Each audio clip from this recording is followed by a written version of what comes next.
Auto চলবে সেখানে। আমরা রাস্তা বলতে প্রেস ক্লাবের রাস্তা বুঝাই না, আমরা এলাকার রাস্তা বুঝাই।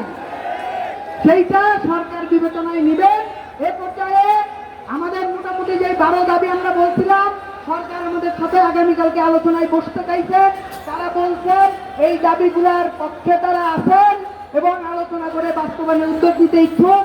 এ পর্যায়ে আমাদের গণমানুষের, শ্রমিকের প্রিয় নেতা, এই দেশের গণ আন্দোলনের সামনের সারিকা থেকে নেতৃত্ব দানকারী গণমানুষের নেতা, এই দেশের শ্রমজীবী মানুষের পার্টি, বাংলাদেশের কমিউনিস্ট পার্টির কেন্দ্রীয় কমিটির সাবেক সভাপতি জননেতা কমরেড মুজিবুল ইসলাম সেলিম।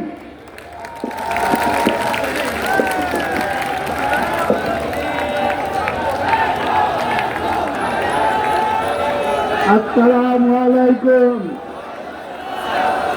মাননীয় সভাপতি সাহেব, সংগ্রামী ভাইয়েরা এবং বোনেরা,